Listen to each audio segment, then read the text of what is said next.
जल थल टाइम्स में आपका बहुत स्वागत है। मैं हूं रईस मलिक। दोस्तों, आज हम बात करेंगे कोतवाली देहात ग्राम पंचायत की। कोतवाली देहात ग्राम पंचायत एक जब से देश आज़ाद हुआ, जब से ग्राम पंचायत ये बनी हुई है और लगभग आज़ादी के 75 वर्ष बाद आज कोतवाली देहात ग्राम पंचायत एक कस्बा नुमा गांव बन चुका है।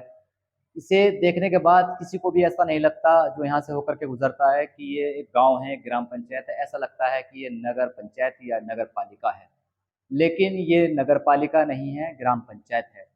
इसको लेकर के पिछले 10 वर्षों से कुछ नेताओं ने ये आवाज़ उठाई कि ये ग्राम पंचायत जो है नगर पंचायत बन जाए, जिससे इसके विकास को और गति मिल जाए। लेकिन ऐसा हो नहीं पाया। यहाँ के राजनीतिक जो लोग हैं उनके द्वारा ये कोशिश ज़रूर की गई थी, लेकिन वो कोशिश कामयाब नहीं हो पाई थी। मैंने भी अपने अखबार के माध्यम से, जिस अखबार से मैं जुड़ा हूँ उसके माध्यम से मैंने भी इस आवाज़ को काफ़ी बुलंद करने की कोशिश की थी, लेकिन उसमें कामयाबी नहीं मिल पाई थी। कहना चाहिए कि जो यहाँ के सियासतदान हैं वो एकजुट नहीं हो पाए थे। एकजुट होकर के एक दूसरे के साथ खड़े होकर के अगर वो इस काम को करते तो शायद इसमें कामयाबी मिल जाती, लेकिन ऐसा नहीं हुआ। लेकिन अब एक बार फिर से बिल्कुल आज की करंट ये मैं आपको अपडेट दे रहा हूँ कि कोतवाली के कुछ सामाजिक कार्यकर्ताओं ने, कुछ लोगों ने, कुछ युवाओं ने इस मुहिम को फिर से छेड़ा है और वो चाहते हैं कि कोतवाली देहात जो ग्राम पंचायत है वो नगर पंचायत बने, जिससे कोतवाली देहात का चहुमुखी विकास हो, कोतवाली देहात तरक्की के मुकाम पर जाए। कोतवाली देहात एक ऐसी जगह पर बसा हुआ है जो किसी भी एंगल से गांव नहीं लगता, शहर नुमा गांव है ये। लेकिन क्या उन लोगों को इसमें कामयाबी मिलेगी, कहाँ तक वो इस मुहिम को लेकर के जाएंगे, ये तो आने वाला समय बताएगा। लेकिन कुल मिलाकर के इस मुहिम में मैं भी उन लोगों के साथ खड़ा हूँ जो इस मुहिम को चलाने का काम कर रहे हैं। तो आज एक पोस्ट के जरिए मुझे जानकारी हुई। पोस्ट की है सामाजिक कार्यकर्ता सुहेल बाकर ने। उन्होंने अपनी पोस्ट में लिखा है, कोतवाली देहात जिला बिजनौर एक बड़ी आबादी का गांव है। मैं आज से कोतवाली नगर पंचायत बनाने की आवाज उठाता हूं। कोतवाली देहात को नगर पंचायत बनना चाहिए। जो भी इस बात से सहमत है वो हमारे साथ आए और मिलकर अपनी आवाज शासन प्रशासन तक अपना अनुरोध रखें।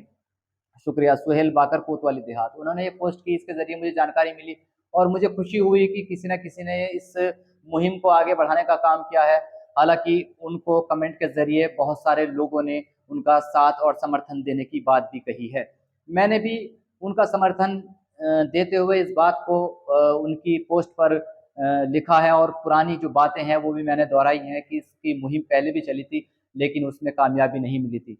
लेकिन एक बार फिर से ये मुहिम जिस तरीके से चली है, अगर इसको गति मिल जाती है, इसको लोगों का सहयोग मिल जाता है तो इसमें कामयाबी मिलना कोई दूर नहीं होगा। बात ये है, मैं आपको कोतवाली देहात के बारे में देना चाहता हूँ कि कोतवाली देहात एक ग्राम पंचायत है। कोतवाली देहात की आबादी लगभग 40,000 से ज़्यादा है। कोतवाली देहात एक कस्बा नुमा गाँव है। इसकी जो जिस तरीके से बसा हुआ है वो बिल्कुल ऐसा लगता है जैसे कि किसी नगर निकाय में हम आ गए हैं, ऐसा लगता है यहाँ पर महसूस होकर के। जो बाहर के लोग हैं जो आते हैं, हमसे मालूम करते हैं कि यहाँ पर चेयरमैनी होती है। हम कहते हैं नहीं, चेयरमैनी नहीं होती, यहाँ पर प्रधान बनता है, तो वो भी थोड़े से एक सकते में आ जाते हैं कि इतना बड़ा गांव होने के बाद यहाँ पर चेयरमैनी नहीं है। तो ये किसी भी एंगल से गांव नहीं लगता है, नगर लगता है। यहाँ पर क्या क्या सुविधाएं हैं और क्या क्या नगर पालिका या सॉरी नगर पंचायत में होनी चाहिए, मैं आपको बताता हूँ। कोतवाली देहात में पुलिस थाना मौजूद है। कोतवाली देहात में एशिया का सबसे बड़ा बड़ा ब्लॉक विकास खंड कोतवाली देहात मौजूद है। प्राथमिक स्वास्थ्य केंद्र है। कई प्राइवेट अच्छे हॉस्पिटल्स हैं। और कोतवाली देहात में जो है किसान सेवा सहकारी समिति मौजूद है। कोतवाली देहात में कई बैंकों की ब्रांच मौजूद है। कोतवाली देहात में कई बड़े इंग्लिश मीडियम स्कूल मौजूद हैं। कोतवाली देहात में प्राइमरी स्कूल और कहना चाहिए कि जूनियर हाई स्कूल मौजूद है। कोतवाली देहात में कहना चाहिए कि कोतवाली देहात किसी भी एंगल से ऐसा नहीं लगता यहाँ की कि यहाँ पर ऐसी सुविधाएं नहीं हैं जो एक नगर निकाय में होनी चाहिए। वो सारी सुविधाएं कोतवाली देहात में मौजूद हैं, लेकिन कोतवाली देहात उसके बावजूद भी एक ग्राम पंचायत है। अब उन लोगों की कोशिश जिन्होंने मुहिम चलाई है उनकी कोशिश ये है कि ये एक नगर पंचायत बने जिससे यहाँ का विकास और गति से हो सके। विकास की गति का कहने का मतलब ये है कि ग्राम पंचायत को जो ऐड मिलती है, सरकार के द्वारा जो निधि मिलती है, वो कोतवाली देहात के लिए ऐसा है जैसे ऊँट के मुँह में जीरा। मैं इस बात को इसलिए कह रहा हूँ, हालाँकि कुछ राजनीतिक लोगों को इस बात से मेरी ज़रूर तकलीफ पहुँचेगी कि हम अब भी इसका विकास करा रहे हैं, ये बात सही है कि विकास हो रहा है, लेकिन जब नगर पंचायत बनेगा तब ऐड ज़्यादा आएगी, जो विकास कार्य हैं वो और ज़्यादा गति से आगे बढ़ेंगे। नालियाँ, सड़कें वो और बेहतर तरीके से बन पाएँगी। जो हालाँकि एक चीज़ यहाँ ज़रूर आएगी कि हाउस टैक्स की एक लोगों के लिए जो यहाँ के बाशिंदे हैं उनके लिए एक नई समस्या खड़ी होगी, लेकिन उस समस्या के बदले में उन्हें जो मिलेगा वो उसकी कल्पना भी नहीं कर सकते, क्योंकि नगर पंचायत बनने के बाद जो सरकार की एक निधि होती है, जो नगर पंचायत को मिलने वाली होती है, वो ग्राम पंचायत के मुकाबले में बहुत ज़्यादा होती है।